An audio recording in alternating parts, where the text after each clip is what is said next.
Livio Romani didn't expect the dollar bill floating in his whiskey.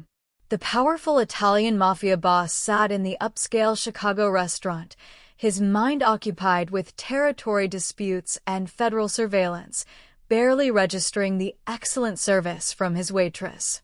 When the check arrived, $500 for dinner and drinks, he absently pulled out his wallet and left a single dollar bill, his thoughts already on the meeting waiting outside. "Excuse me." He looked up.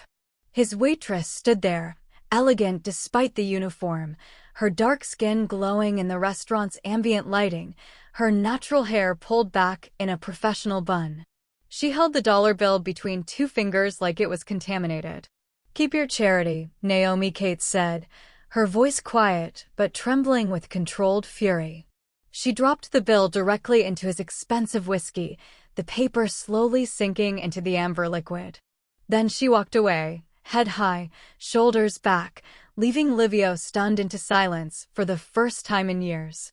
What neither of them knew, this wasn't a random encounter. Naomi had come to Chicago specifically to find and destroy Romani, the mafia boss she believed had murdered her father by stealing his last chance at life.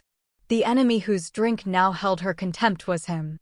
And she had no idea. 2 months earlier, Naomi had stepped off the plane at O'Hare International Airport with one suitcase, a fresh MBA from Northwestern's satellite program, and a mission 3 years in the making. Find Livio Romani. Gather evidence. Destroy him. Get justice for her father.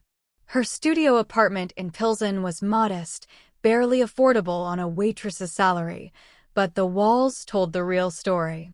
Photographs covered every surface, blurry surveillance shots of Chicago's elite, news clippings about Romani business ventures, a complex web of strings connecting names, dates, and locations.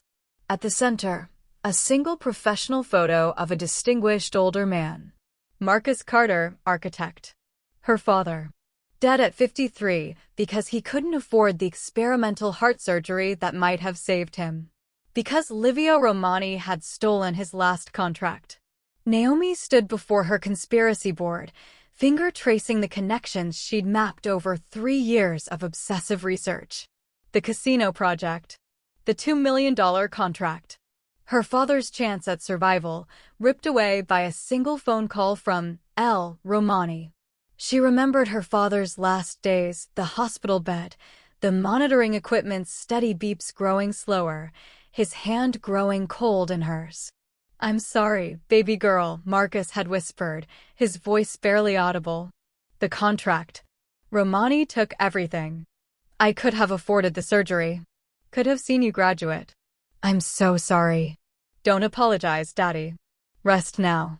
Promise me, promise you'll be strong. Don't let them make you small." "I promise." Those were his last words. The next morning, he was gone. Naomi had spent her grief in motion. Finished her MBA on a full academic scholarship, studying business and finance not for a career but as weapons. She learned how criminal enterprises laundered money, how legitimate businesses hid illegal operations, how to read financial statements for irregularities. She learned everything she could about Livio Romani, his empire, his associates, his vulnerabilities. And she learned he owned Romani's, an upscale restaurant in Chicago's Gold Coast where the city's elite and powerful gathered. Getting hired had been easy. She'd manufactured impeccable references, aced the interview, and within 2 weeks was working prime evening shifts. For 2 months, she'd been watching, listening, photographing. She'd seen city councilmen dining with known criminals. She'd overheard conversations about shipments and territory. She'd photographed license plates of expensive cars with out-of-state registrations. Her contact, Sarah Chin, an investigative journalist with the Chicago Tribune who'd been trying to expose organized crime for years, was waiting for solid evidence. "Get me something concrete, Naomi. Financial records, recorded conversations, anything that directly ties Romani to criminal activity. Then we publish and watch his empire burn."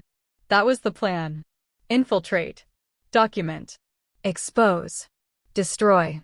Naomi hadn't expected to actually serve Livio Romani himself.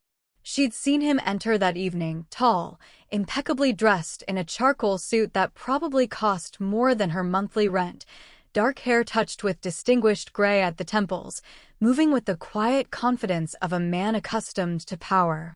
He'd been alone, which was unusual for someone of his stature. She hadn't recognized him. She'd only ever seen one photograph, a blurry surveillance shot from a distance.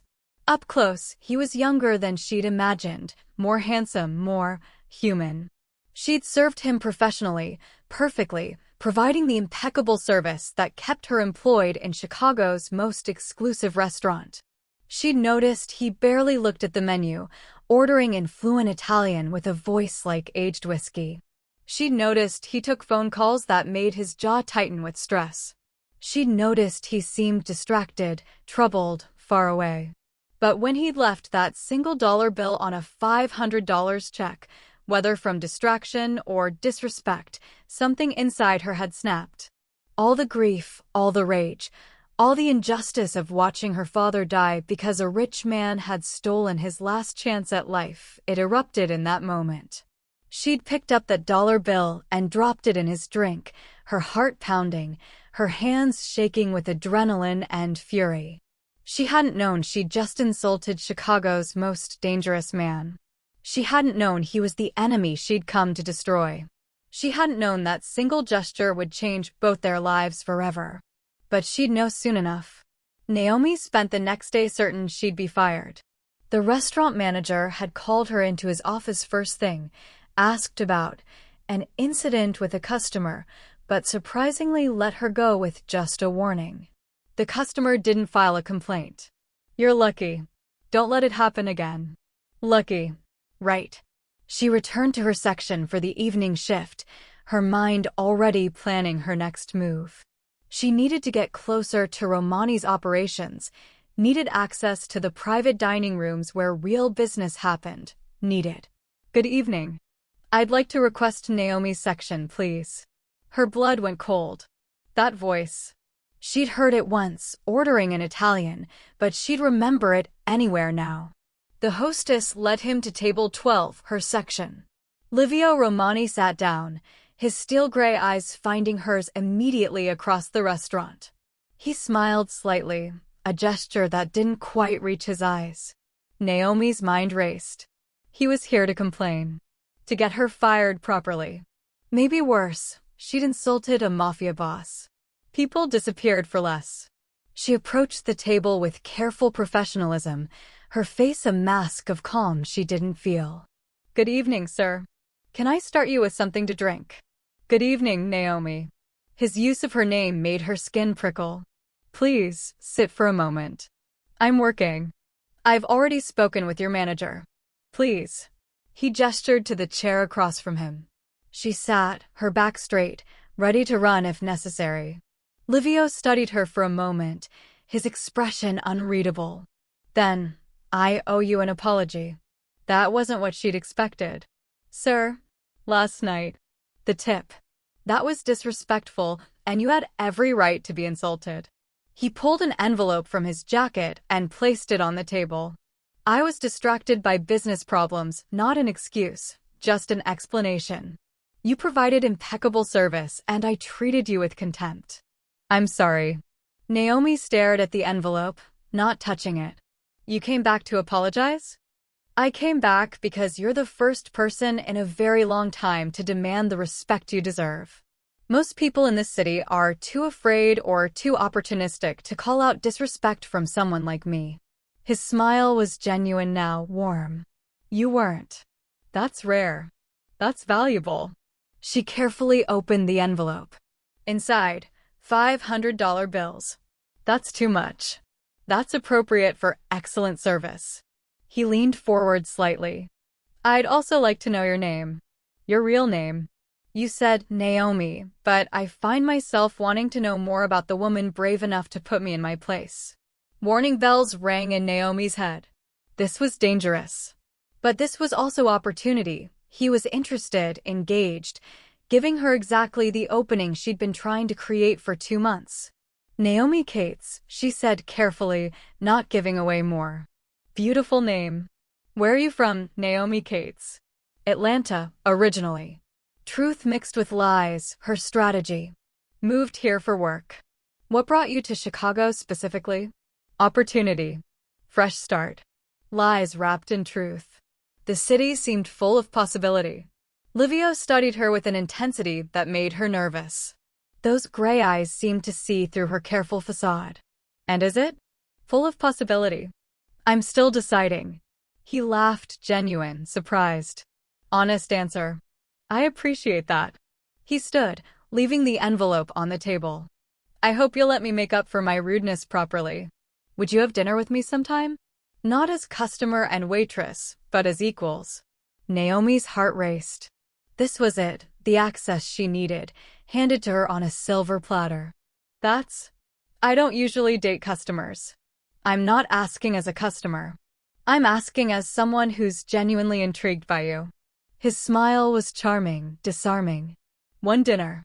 If you hate it, we never speak again. If you enjoy it, maybe we try again. She pretended to consider, while her mind screamed yes, this is perfect. This gets you exactly where you need to be. One dinner. But somewhere public. Of course. Saturday evening? I'll pick you up at 7. She gave him her address, no point hiding it now, and watched him leave, that envelope of $500 sitting on the table like evidence of something she couldn't quite name. That night, she added a new note to her conspiracy board, direct contact established. He's interested. Use it. But lying in bed, she couldn't stop thinking about the way he'd apologized. The genuine regret in his voice. The respect in how he'd asked, not demanded. It's an act, she told herself. Powerful men are good at seeming human. Don't forget why you're here. But doubt had planted its first small seed.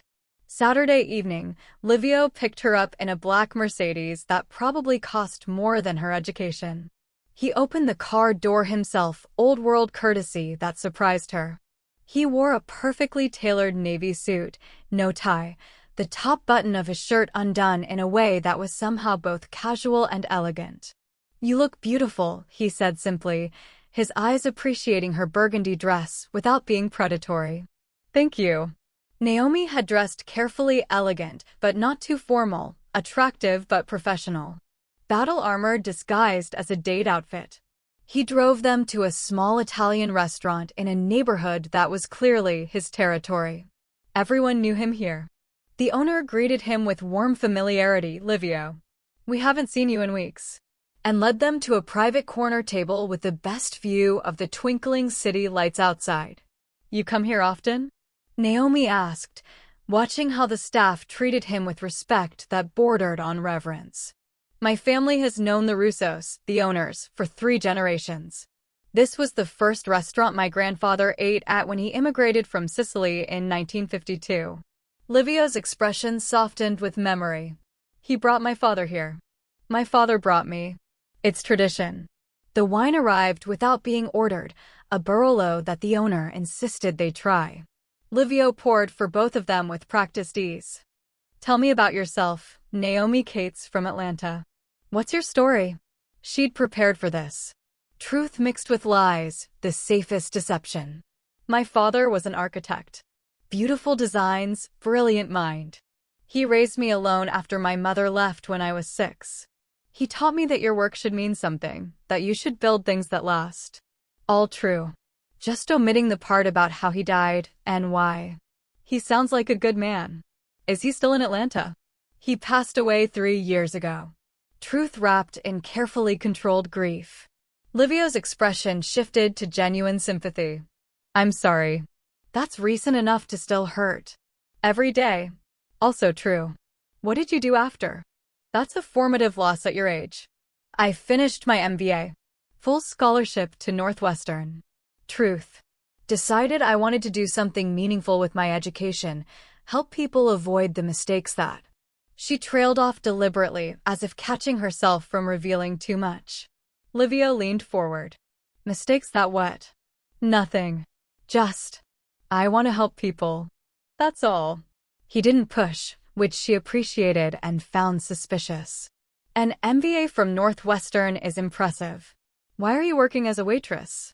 Because restaurants pay better than entry-level consulting jobs while I'm building a network in a new city. Lie built on truth. I'm biding my time, making connections, learning Chicago's business landscape. Smart. He sipped his wine. What kind of consulting interests you? Business ethics. Helping companies navigate complex regulations, avoid legal problems, operate with integrity. The irony of saying this to a mafia boss wasn't lost on her. Their food arrived, he'd ordered for them both in rapid Italian, and she had to admit everything was extraordinary. They talked through dinner about Chicago, about his import-export business, carefully vague, as she'd expected, about architecture and design. He was surprisingly knowledgeable about her father's field, about their shared love of the city's energy and possibility. Naomi found herself genuinely enjoying the conversation. Livio was intelligent, cultured, well-read. He asked thoughtful questions and listened to her answers with complete focus.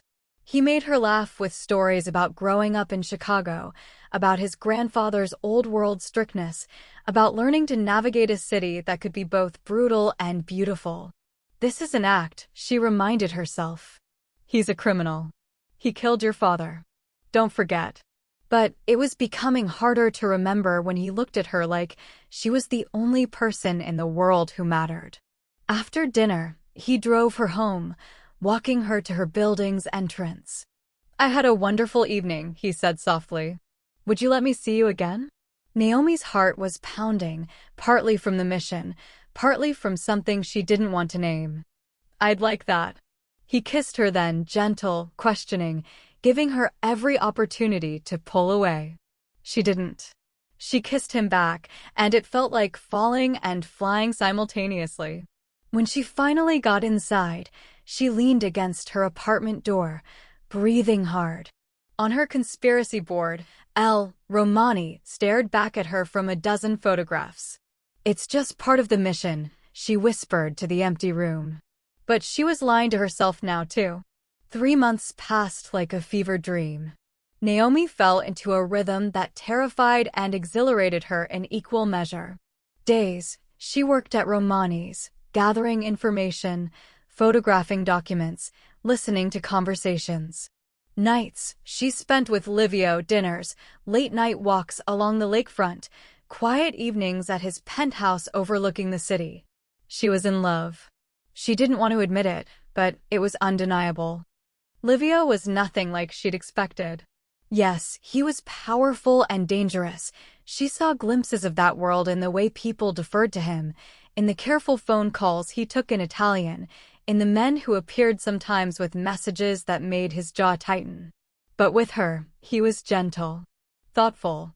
He remembered small details, how she took her coffee, her favorite flowers, the way she loved watching thunderstorms over Lake Michigan. He introduced her to his inner circle carefully: Marco, his financial advisor; Vincent, his head of security; Julia, his legal counsel. They treated her with respect that seemed genuine, though she felt their watchful assessment. Livio's never brought anyone to meet us before, Julia had said one evening, her sharp eyes studying Naomi. You must be special. Or he's vetting me, Naomi had replied, playing it light. Both, Julia smiled. But mostly the first. Naomi had been gathering evidence steadily. Photographs of documents, recordings of conversations, carefully edited to remove context that might implicate her, financial records she'd managed to access when Livio was distracted. She'd sent pieces to Sarah Chin, building the exposé slowly, carefully. But lately, she'd been hesitating, delaying, finding excuses not to send the most damaging evidence. Because she was in love with the enemy. And it was destroying her. One evening, Livio had an emergency call, something about a shipment problem that required immediate attention. He'd apologized, kissed her forehead, and stepped into his home office, closing the door. Naomi sat in his living room, surrounded by luxury, overlooking a city glittering with possibility, and felt like a fraud. She shouldn't be here. She should be focused on the mission. On justice for her father. She noticed Livio's laptop on the coffee table, left open in his rush to take the call. The screen was still active. Don't. You're not that person. But she was. She'd come here to be exactly that person. Her hands moved before her conscious mind agreed, pulling the laptop closer. Financial documents filled the screen, legitimate business records, nothing obviously criminal. She clicked through folders quickly, efficiently, looking for anything that connected to her father's case.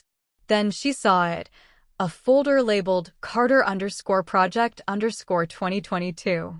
Her father's name. Naomi's hands shook as she opened it.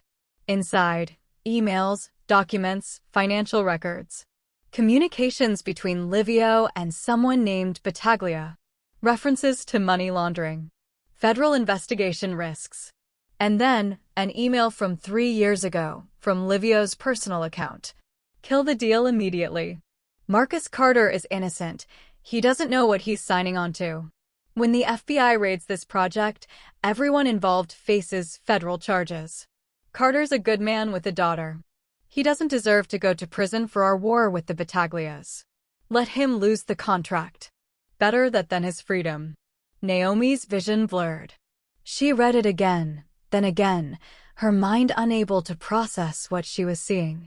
Another email, dated 2 weeks later.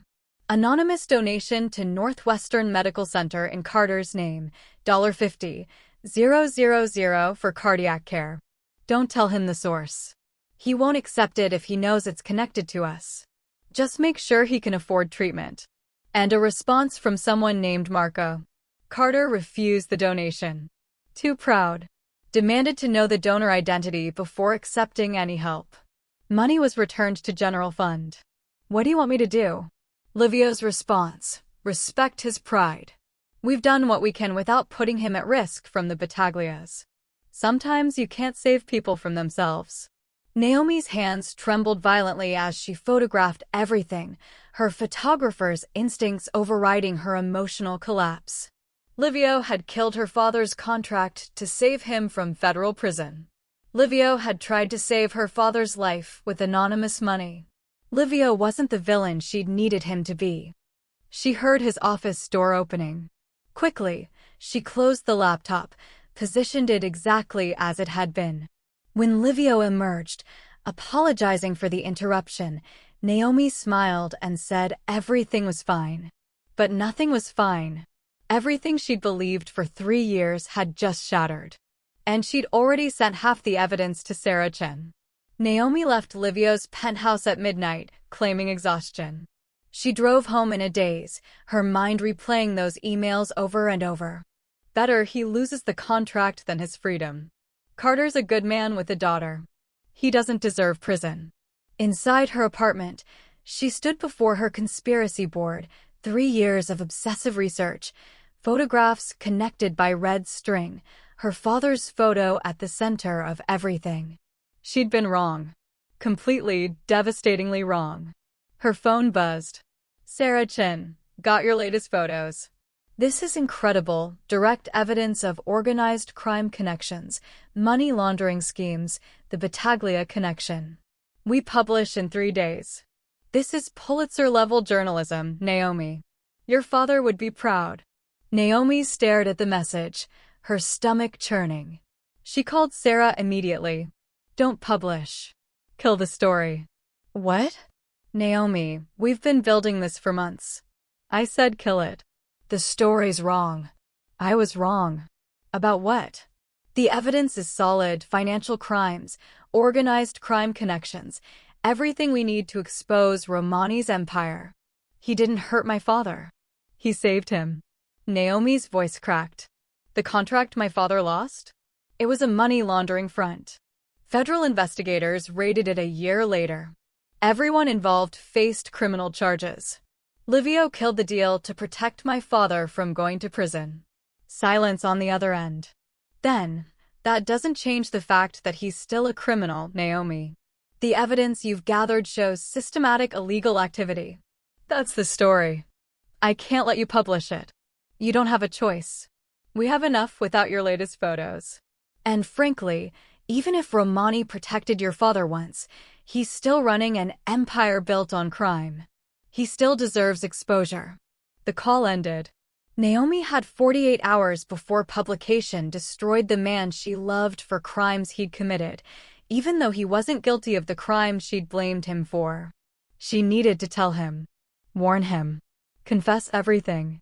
The next evening, she went to Romani's restaurant at closing time. Livio was there, reviewing inventory in his office, something he did personally once a month. When he saw her, his face lit up with genuine joy. Naomi, this is a wonderful surprise. I need to talk to you. About who I really am. About why I'm really in Chicago. The joy faded into concern. Okay, talk to me. She couldn't do this sitting. She paced his office, her words coming in a rush. My name is Naomi Cates. My father was Marcus Carter, the architect. The casino contract 3 years ago, that was his. You killed that deal, and 6 months later he died because he couldn't afford heart surgery. I've spent 3 years believing you murdered him by stealing his last chance at life. Livio went pale. Marcus Carter was your father? I came to Chicago to destroy you. I got the job here to infiltrate your world. I gathered evidence of your business operations. I've been sending it to an investigative journalist for months. The story publishes in 2 days. It'll expose your connections to organized crime, your financial crimes, everything. I was using you, Livio. Our entire relationship was a lie. The silence that followed was crushing. Livio sat down slowly, his face a mask of pain. You've been investigating me this whole time? Yes. Everything between us was manipulation? At first, yes. Tears streamed down Naomi's face. But then I fell in love with you, and I didn't know how to stop what I'd started. And then last night, I found the emails. I know you didn't steal the contract to hurt my father. You killed it to save him from federal prison. You tried to help him with anonymous money. You tried to protect him. And he died anyway, Livio said quietly. And you've been planning my destruction while sleeping in my bed. I'm trying to stop the story. But you can't. His gray eyes met hers, filled with betrayal and something worse, understanding. You've already sent enough evidence. The journalist will publish regardless. I'm sorry. I'm so sorry. I thought you were the villain. I needed you to be. Get out. Livio. Get out. His voice cracked. You used me. You lied to me. You made me love you while planning my destruction. Get out of my sight. Naomi left, her heart shattering with every step. Naomi didn't sleep that night. She sat in her apartment, staring at her conspiracy board, hating herself. At dawn, there was a knock on her door. She opened it to find Vincent, Livio's head of security. Mr. Romani wants you to have these. He handed her a thick manila envelope. He said you deserve the complete truth if you're going to destroy him for it. Inside, comprehensive documentation. FBI investigation files about the casino project. News articles about contractors who'd faced federal charges for unknowing involvement in money laundering. Court records showing 2 architects who'd served prison time. A highlighted section. Investigators sought additional architects involved in initial project planning, including Marcus Carter, but Carter's contract had been terminated before construction began, eliminating his liability. More documents. Anonymous donation attempts to Northwestern Medical Center, all refused. Email chains showing Livio trying multiple approaches to help Marcus without revealing the source. A final email from 3 years ago. Carter died last night. Heart failure. I tried to save him from the Battaglias, from federal prison, from his own pride. Failed at all 3. Some people you can't protect, no matter how much power you have. That's the tragedy of this life. Naomi was crying by the time she finished reading. There was a handwritten note in Livio's elegant script.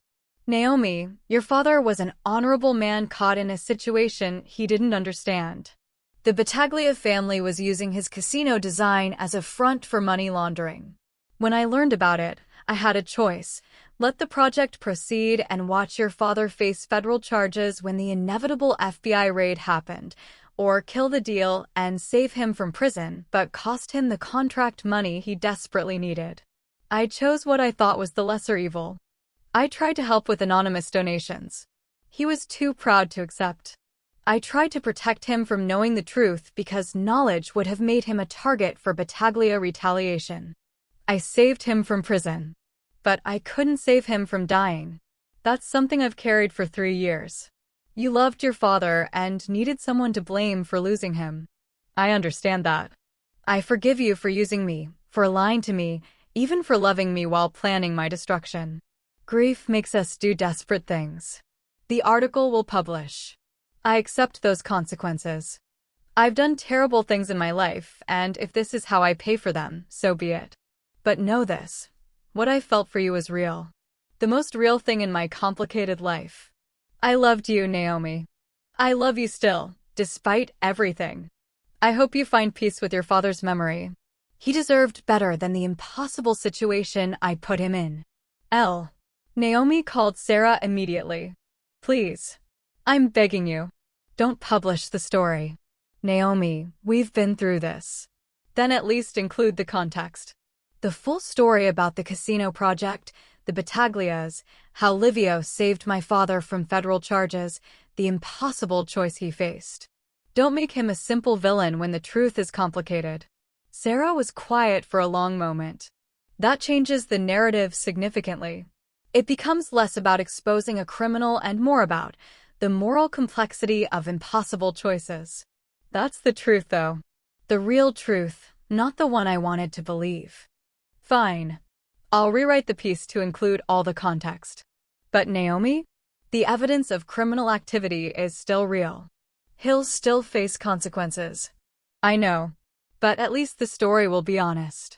The article published the next day, The Impossible Choice, When Protecting Someone Looks Like Destroying Them, the Marcus Carter story. It detailed Livio's criminal connections, but also revealed the full context of the casino project. How he'd saved an innocent architect from federal prison at the cost of a contract that could have saved that architect's life. The tragedy of good intentions and terrible outcomes.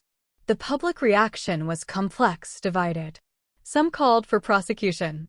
Others debated the morality of impossible choices. The story went viral as a tragic example of how good people navigate impossible situations in morally gray worlds. Federal investigators opened an investigation, but Livio's activities were carefully insulated. His reputation suffered, but he wasn't immediately arrested.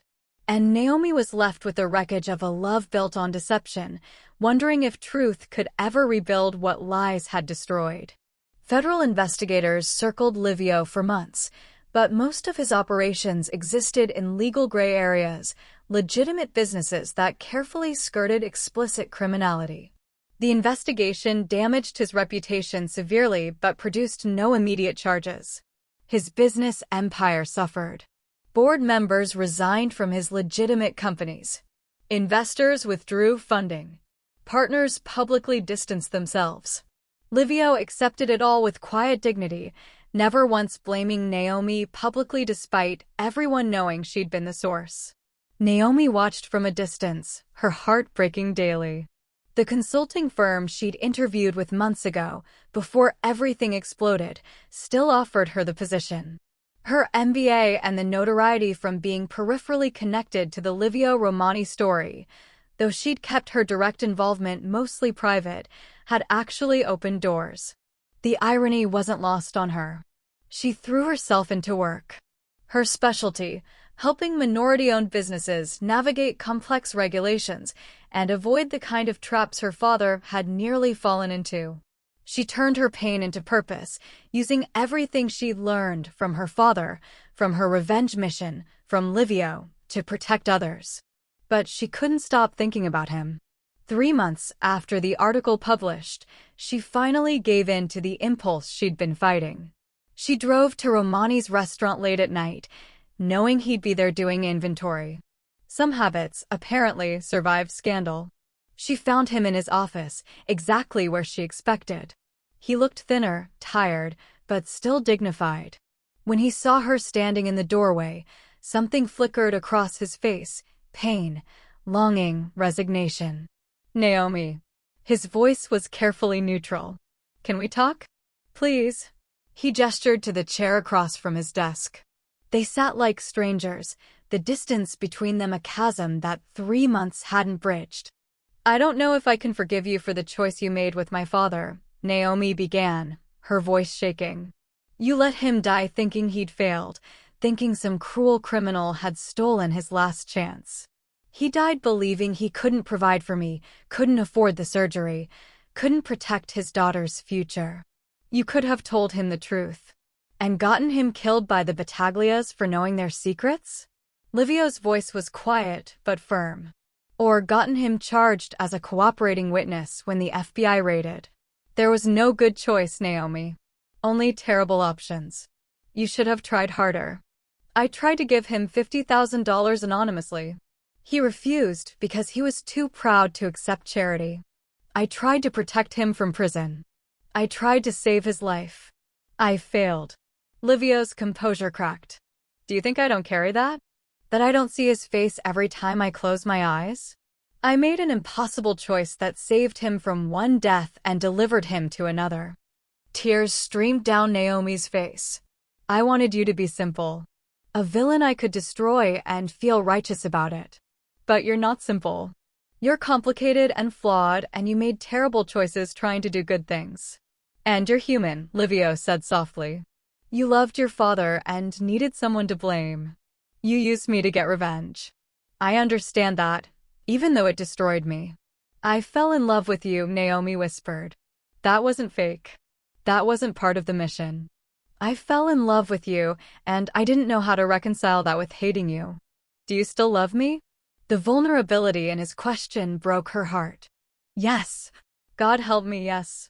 "Do you still hate me?" "I don't know. Some days, yes. Some days, I just feel grief for what could have been if circumstances were different." They sat in silence for a long moment. "I don't know if we can come back from this," Livio finally said. "You betrayed me while I loved you.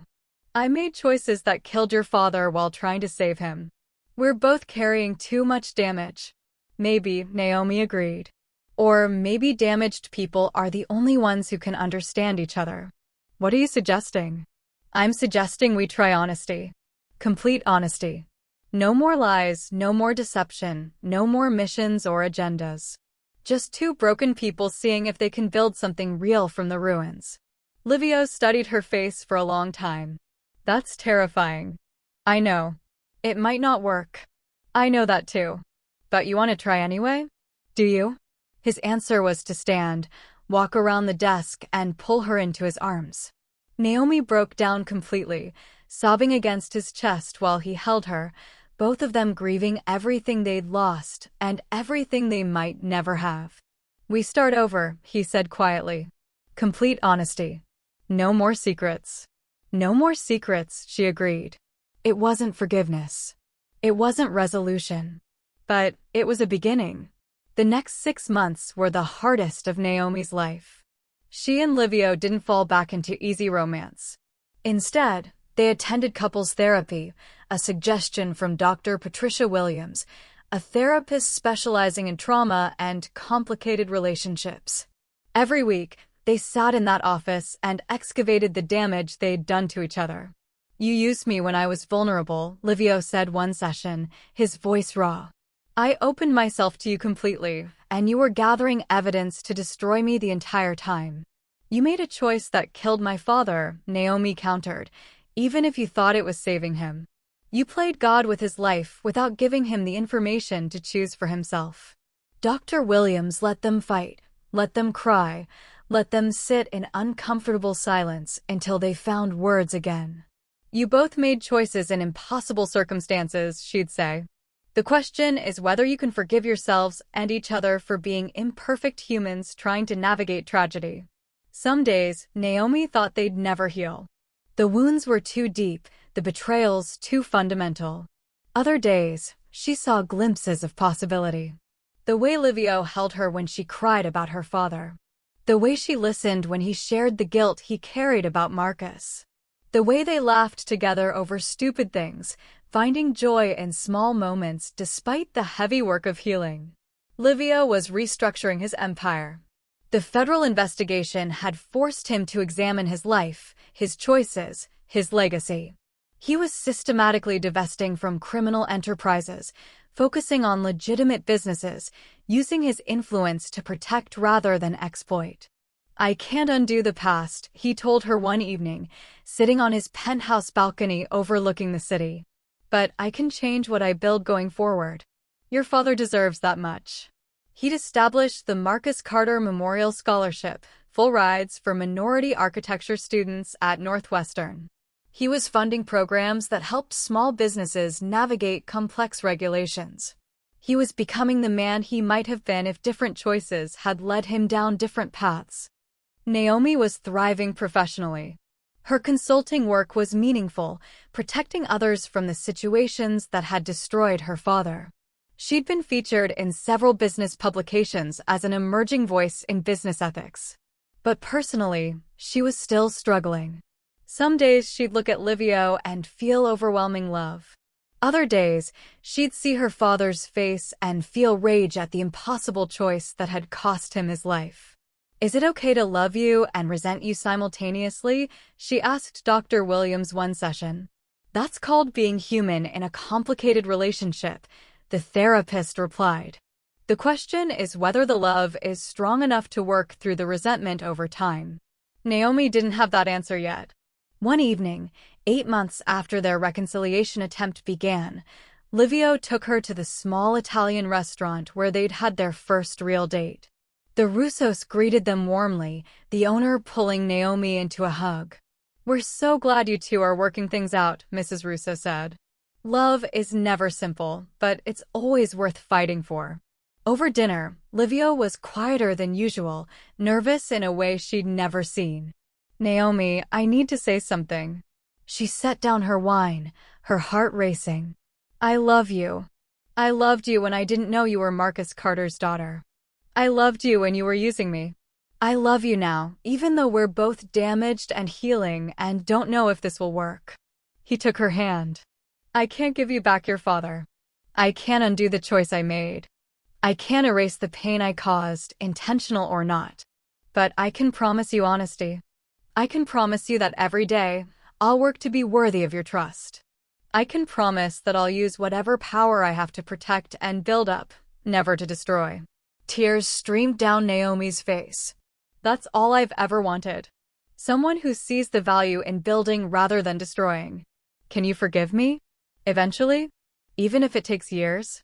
"I don't know," she said honestly. "But I can promise to try. To keep showing up, keep doing the work, keep choosing to love you even when it's hard." "That's enough. That's more than enough." They kissed across the table, both tasting salt from tears, both knowing the road ahead was long and uncertain. But they were walking it together, and that had to count for something. 18 months after Naomi dropped that dollar bill in Livio's drink, they stood together at the Marcus Carter Memorial Scholarship Gala. The event was held at Northwestern's architecture school, in a beautiful modern building that Marcus would have loved. 25 students had received full scholarships so far, talented young architects from underrepresented communities, given the chance Marcus had fought so hard to earn. Naomi stood at the podium, looking out at the crowd of donors, students, and faculty.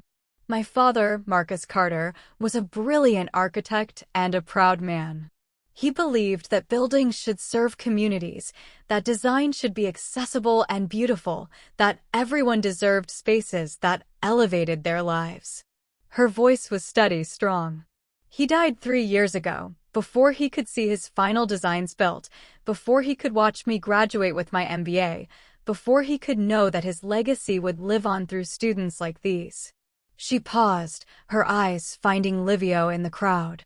He stood near the back, letting her have this moment, his expression proud and supportive. "My father's last years were complicated by circumstances beyond his control, an impossible situation where every choice led to pain. But I've learned that's often how life works. We face impossible choices. We do our best with imperfect information. We hurt people while trying to help them. We fail people we love despite our best intentions. Her voice grew stronger.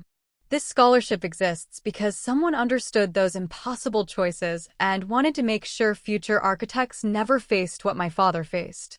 It exists because of second chances, because of forgiveness, because of the belief that we can build something good from tragic circumstances. When she finished, the applause was thunderous. Students approached her throughout the evening, thanking her, sharing their dreams, promising to honor Marcus Carter's legacy. Later, Naomi found Livio on the terrace, looking out over the Chicago skyline. "Beautiful speech," he said softly. "I meant every word. About impossible choices. About second chances. About forgiveness." She took his hand. "I'm not completely healed. I still have days where I'm angry about what happened to my father. But I'm learning to hold space for complicated truths. You made a terrible choice that saved him from one fate and delivered him to another. You tried to help when he was too proud to accept it. You've spent years trying to make amends. And you used me while falling in love with me," Livio added. "You hunted me for revenge while discovering I wasn't the monster you needed me to be. You gathered evidence to destroy me while building a life with me. We're both flawed and complicated and trying to be better. Is that enough?" Livio turned to face her fully. "Can two damaged people really build something lasting?" Naomi smiled, the real smile, the one that had been rare in recent months, but was becoming more frequent.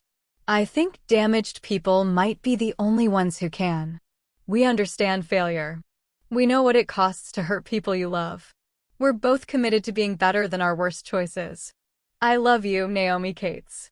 I loved you when you were a waitress insulting me with a dollar bill. I loved you when you were using me.